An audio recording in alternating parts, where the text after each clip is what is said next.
Welcome to GFD Growth Stories, where we sit down with the people building bold ideas right here in Dubai and taking them global. Today's guest has been part of that growth story for over a decade. David Balfour is the co-founder of LIGHTBLUE, a creative experience agency born in Dubai that's worked with some of the biggest brands in the world. But this isn't just about campaigns, it's about helping shape how Dubai shows up creatively and how the city keeps pushing what's possible. David, welcome to the show.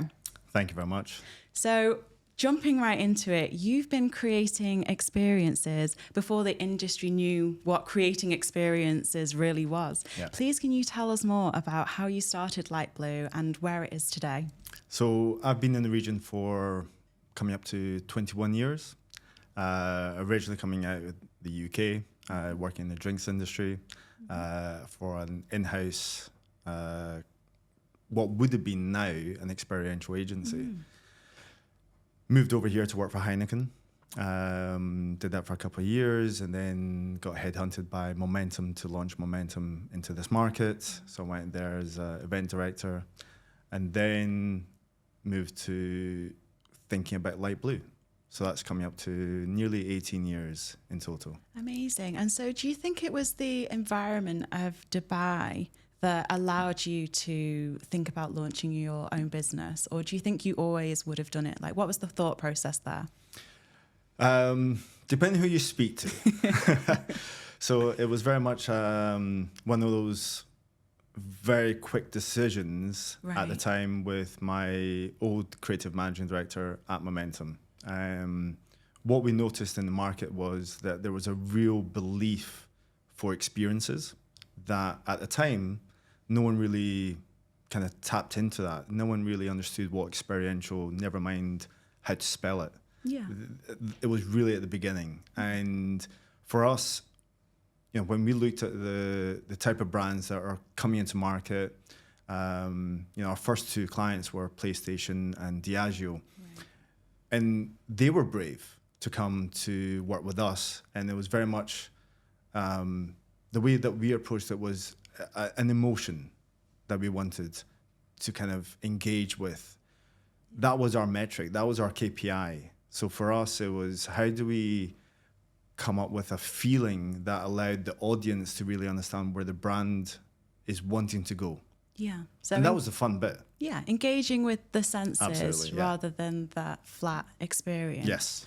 Amazing. So from my perspective, from a marketing background, there's definitely been a shift. And that shift, of course, was the internet and e-commerce. So we went from when you had to buy your shoes and your coat and your bag for, we'll say, starting school, you had to go to the shops. You had to physically go there and select it, try it on. Wasn't the best experience. And then there was a huge shift to the internet where, again, adding things to your basket, trying it on at home, sending it back if it wasn't right.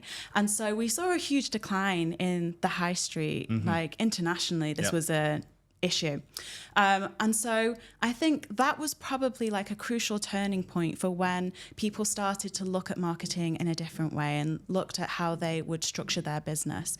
And so I think you were one of the trailblazers in that you cottoned on to the fact that if you wanted to encourage people maybe into store or to interact in your brand rather than just passively recognize it, you needed to ignite the senses and give them that full experience. So our listeners will be really intrigued to know like some of the campaigns that you have been able to execute in the region. Look, we've done, you know, dinners for 30 people for Burberry, all the way through to a 27,000 experience for Porsche. Experiences is where you remember something. There's a feeling to it. You know, I always think about it as if you go to a music concert, you will remember that concert. There's a moment in that concert that you just go, wow, you get goosebumps. When you watch something on the TV, you listen, you engage, and you forget about it. But an experience you always remember. It's like meeting your wife or your partner for the first time in the location. You know, you experience that or... You remember it for sure, You remember it. It's a core memory. Exactly. And that's where experiential really comes from is for brands, it's being able to tell a story. And create that story in that moment with the audience and putting the brand in the consumer's hands. I think that's the bit that back then there wasn't much scope for. There wasn't an understanding of culture and relevance. And now it's even, fast forward all those years that, we started the agency, it becomes harder because of the noise. You see, you talk about adverts. Adverts is the same thing. It's noise. When you create an experience, it's a feeling, it's an emotion, and that becomes our KPI. Absolutely. And I think we can't move on from this question without talking about the Burj. So the beloved Dubai iconic building that, when you think of Dubai, typically you'd often think Burj as like your second thought. So please, can you tell me some of the campaigns you were able to activate around the Burj and how you were able to do so? Because I think that's of interest to a lot of people. Yeah, so we actually had an experience for PlayStation. It was the launch of the PlayStation 5. Many brands had used the Burj as an advert, as something to start from. They might have an engagement underneath it, that drives, viewerships. And we've done this a million times. You can project an advert onto it. You see it every evening. You see it every night. There's a show on. What we wanted to do, and the brief at the time was, during the pandemic, no one can catch COVID from a PlayStation event. So how can we do something? Yes. And Dubai being Dubai and how brave it is, and our clients' bravery as well. It took literally 3-4 phone calls with a brave concept for His Royal Highness to approve us all the way to the top. Wow, yeah. And I think he was on holiday at the time in Europe. And he had to approve what we wanted to do. Wow. And it was the first night dive, a tandem dive. And that was how we launched PlayStation 5. So the divers going off, I think we did 2 takes off it, flying around the Burj and through the address hotel, landing on Sheikh Zayed Road. Yeah. And within minutes of it going live, I think we must have hit 1 million views across Middle East. It was just one of those epic moments that, we were standing underneath at the address hotel, praying that no one hits a building. And but that's the beauty of Dubai. It's visionary. It is visionary. We're bold. We can make ideas, if it makes sense, come to life. Definitely. And I think that's available to view on your website. If no one has seen it, it's incredible. I can't believe what I'm looking at when I look at it.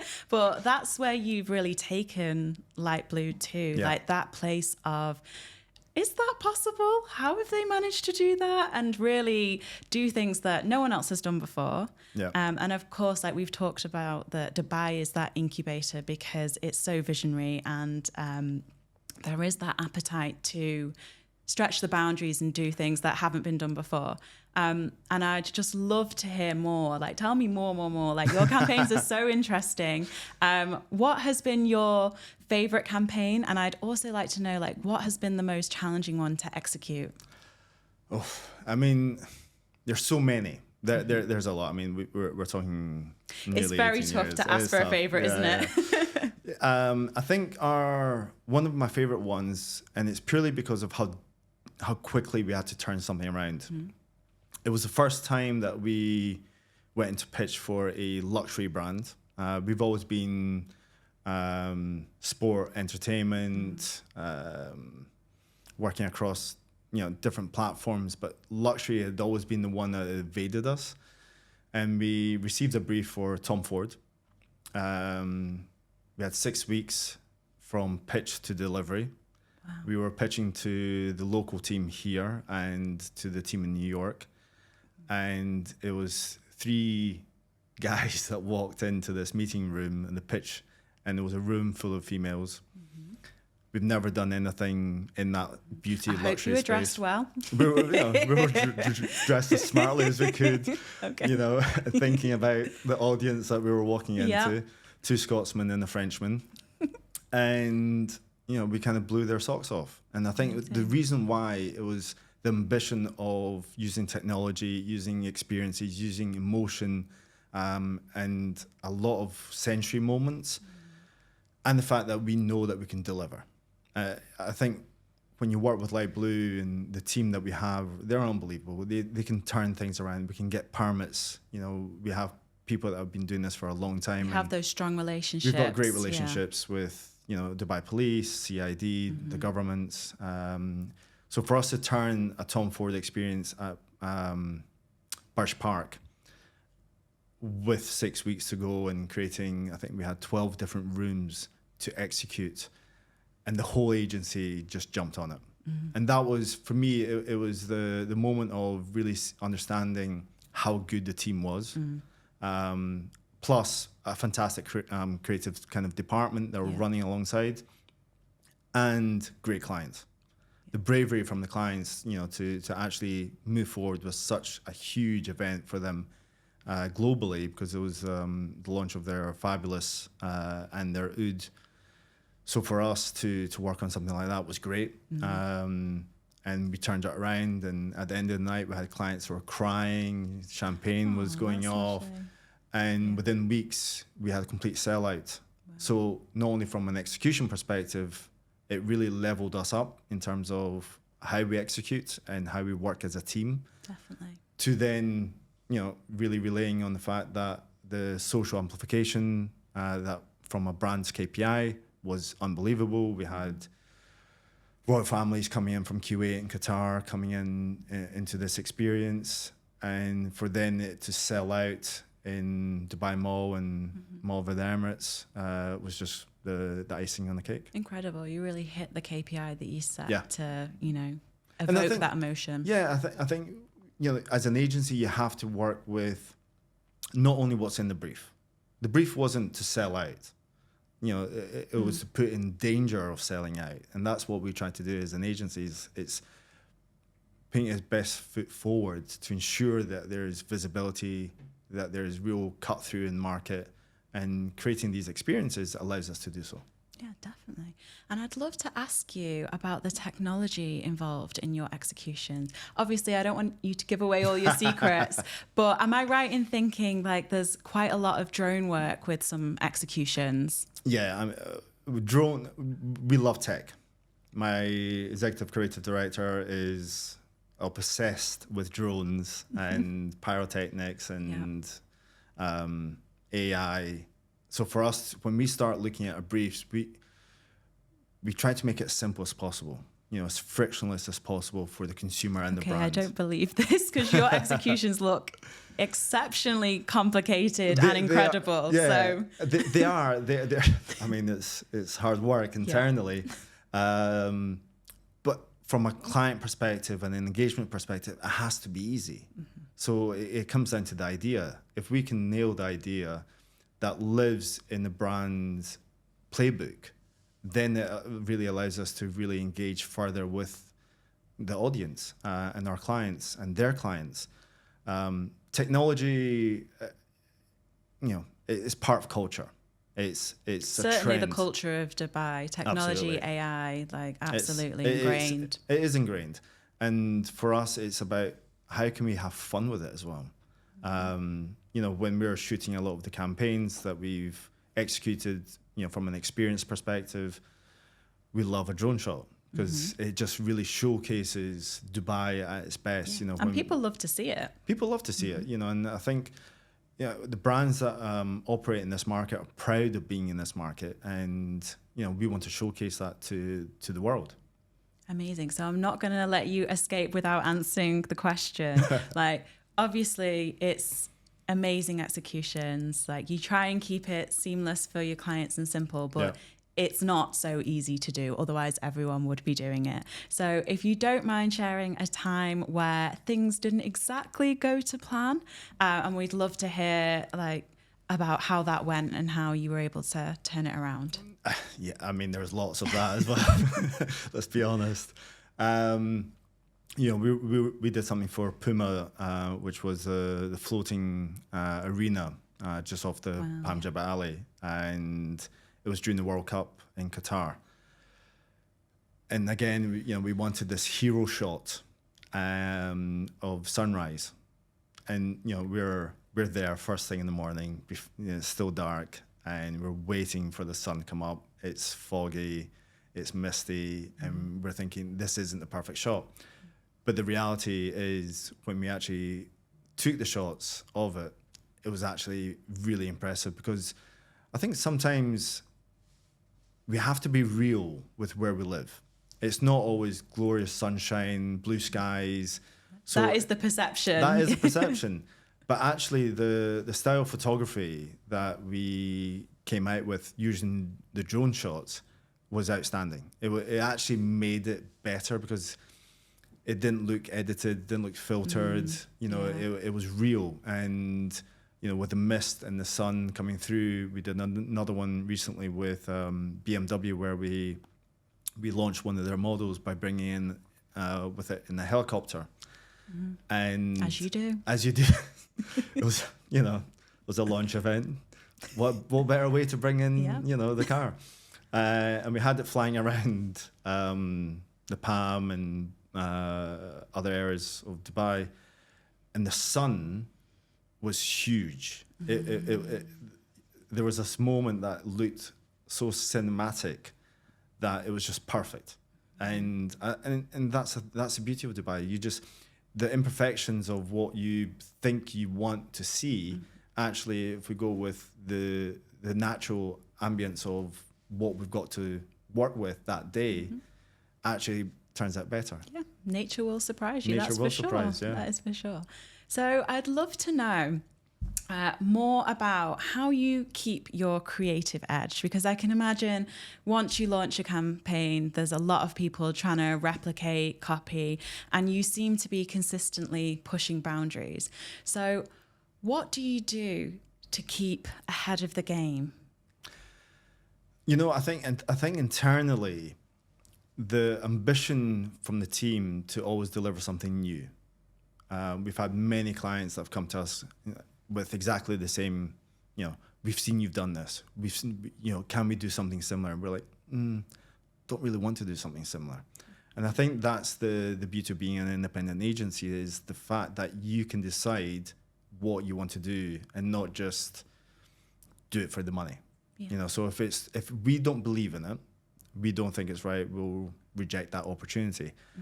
We really push to create something new every time. There's variations of things, because at the same stage, we are in a market with 10 million people. There's only so many locations that we can go and do different activations at. But it's the light blue way of creating something new constantly that allows us to push those boundaries. And we want to have fun. And I always talk about this internally: is, would you want to go to it? Would you want to see this? Would you take your camera out and go, wow, and post it? Because that's the hard part. So if we can do it internally and decide, yes, we would do that, then it's one of those opportunities for us to move forward with it.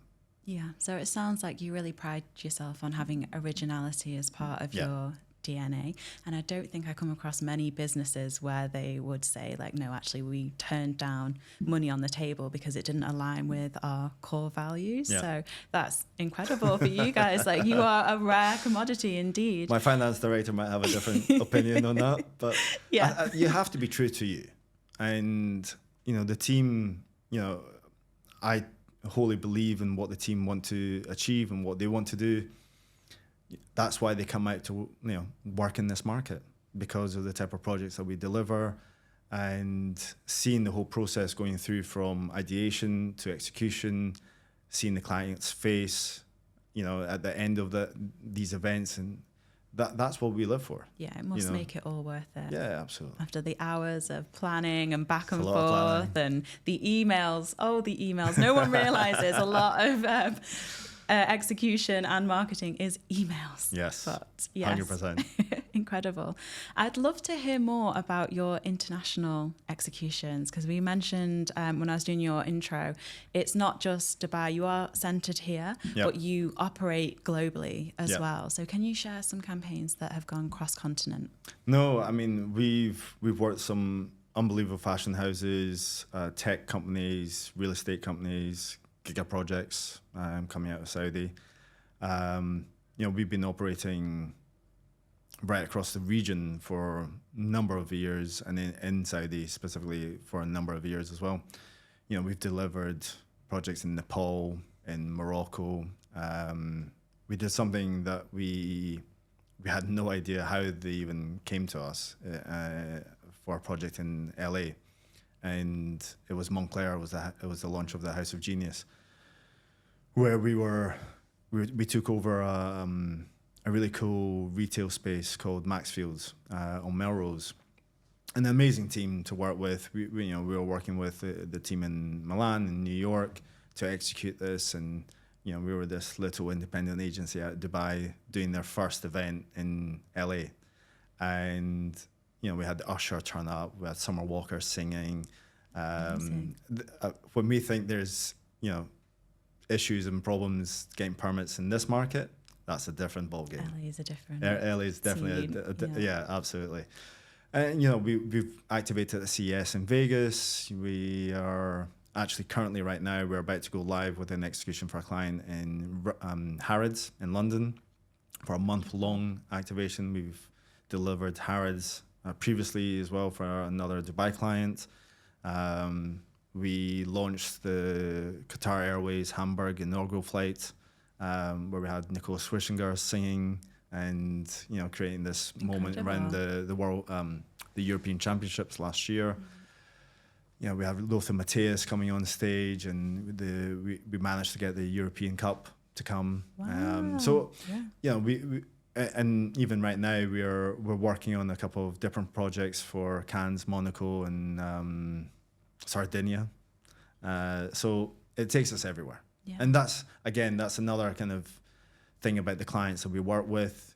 We do operate globally. We're part of Tribe Global as well, which is an independent network of agencies. So I sit on the board of that.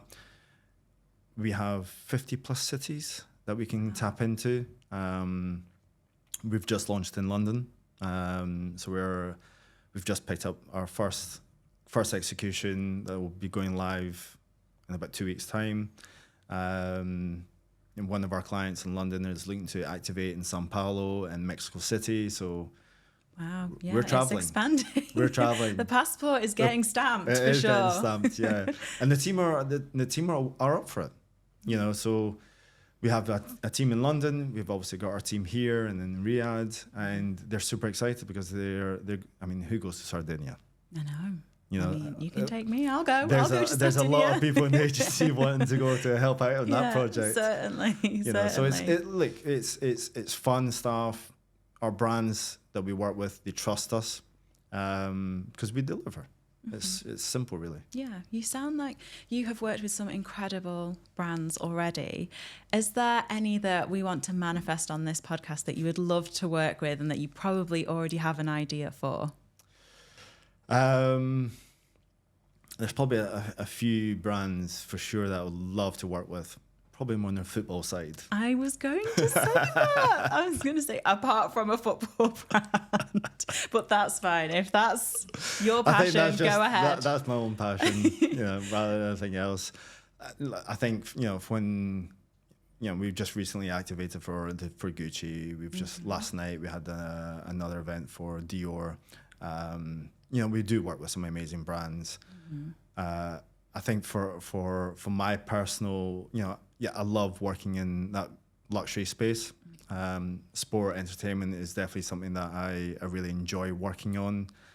Travel destination is it's a different ballgame, because now we're talking with some of our clients, it's luxury destination marketing, it's talking about sustainability. Yeah. So it really starts tapping into different aspects of what's actually happening globally and how we can impact that, which again, for us, that's really key. So it's not just about delivering great events, great executions.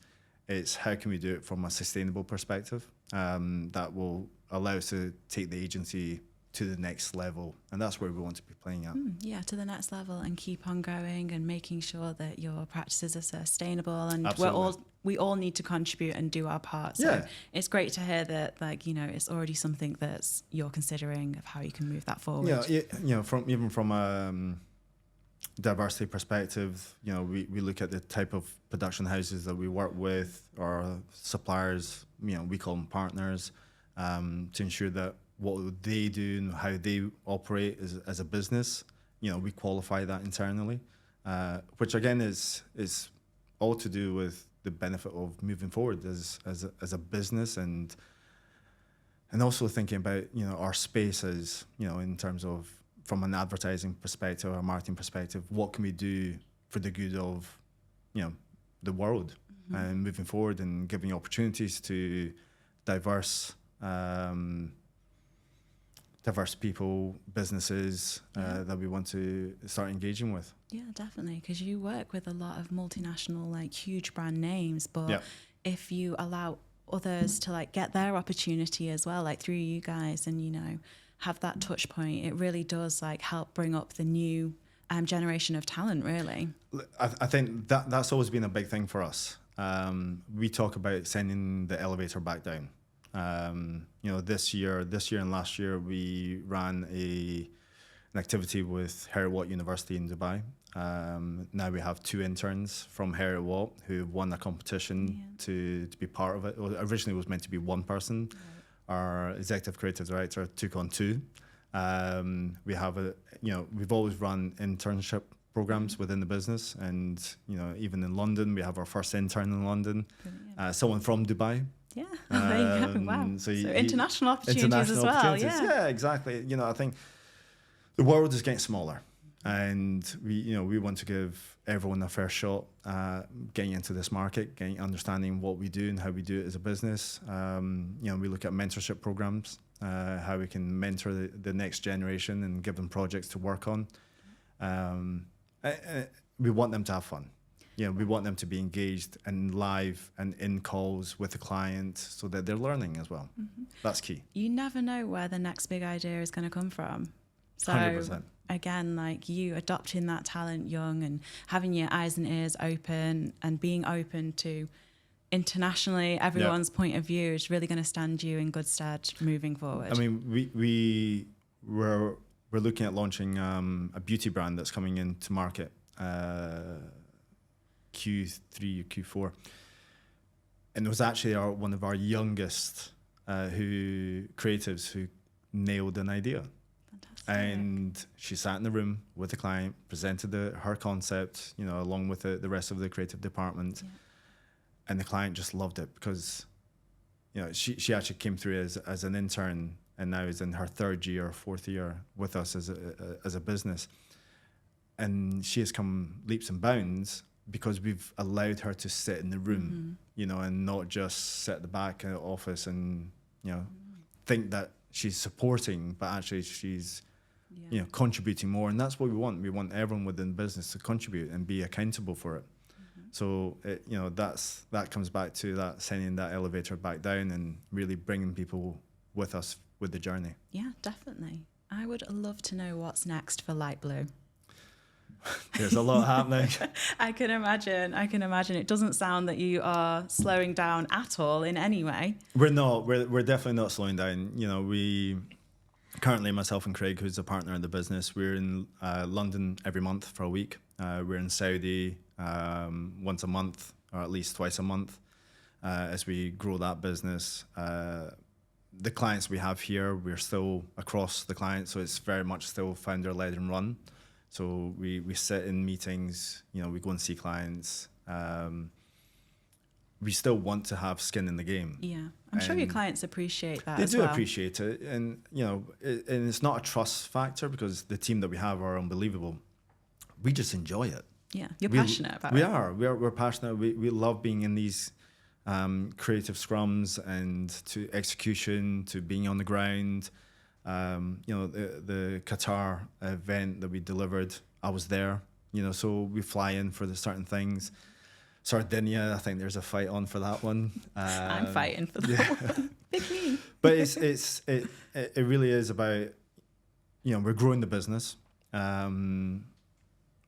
want to have fun with it. When we went into the UK market at the start of the year and spoke to a lot of our clients, a lot of the brands we work with already, there seemed to be a bit of a gloom and doom about what's happening in the UK. Everyone was talking about Labour coming into government, the pension schemes.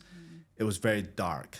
It was a dark cloud. And what we were hearing from our clients was that it was very cookie cutter solutions from agencies. Yeah. So when we went in and presented them, this is who we are, this is what we do, this is how we activate globally, we actually had redesigned our show reel for our UK market, which was really to a toned down version of some of our executions. Because we didn't want to go in with the whole Dubai, look at us type of agency. But the reality was they wanted to see it. They want to see fresh thinking. They want to see what's possible. And when we sit and come up with ideas about bringing cars in helicopters or letting people jump off, tall buildings and everything else we do, we don't know if it's going to go ahead. We don't know if we'll be able to get those permits, but we'll identify the right people to go and talk to, and that's our job. In the UK, there's no reason why we can't do certain executions that we do in this market. And I think that's the exciting part in the UK currently is people are looking to us now for creative ideas.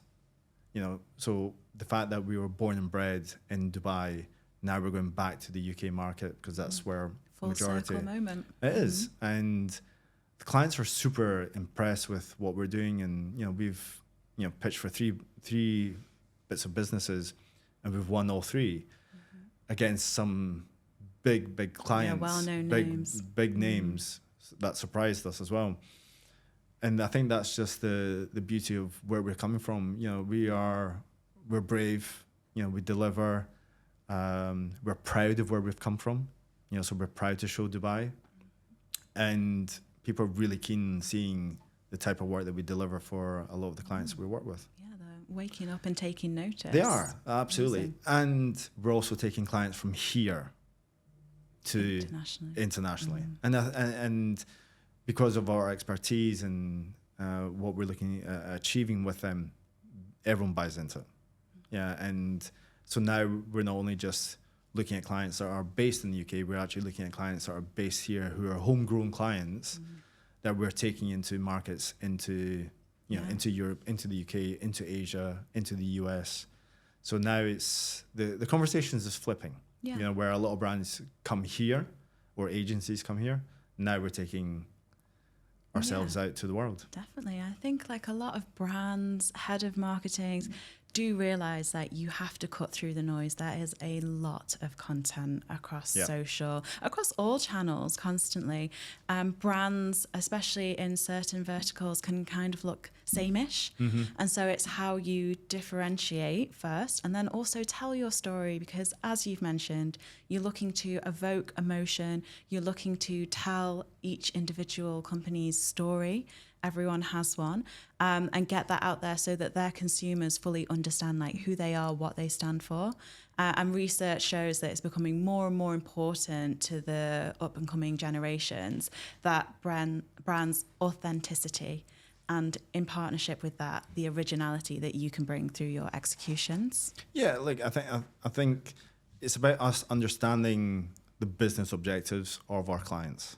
Once we get into that, we start, it's like an onion. You start peeling off and you start understanding where they want to be going, how they want to engage, having an understanding of the audience and the segmentation of what makes them think something about the brand. So culture is the red thread for us. And being able to tell that story from the brand's point of view that allows them to adapt to where culture lives, because culture changes daily. If someone says something on the news, it's picked up, then someone might be cancelled the next day. So it's how we pivot around the conversations that allows us to readapt the conversations that we look at. So in terms of a creative idea, a concept, or us creating a program or curating it for something that lives on much further than, an advert. Yeah, certainly. David, it's been absolutely incredible to speak to you. I could listen all day about all the executions that you've done. They are so fascinating and interesting. Honestly, been a great conversation. And we are so thankful to have you today to speak to us and also to our listeners. Thank you very much. Much appreciated. To everyone watching, if you're building something bold, this city doesn't just support it, it contributes to it. In Dubai, growth moves with purpose, and GFD is where you'll see it unfold. Until next time.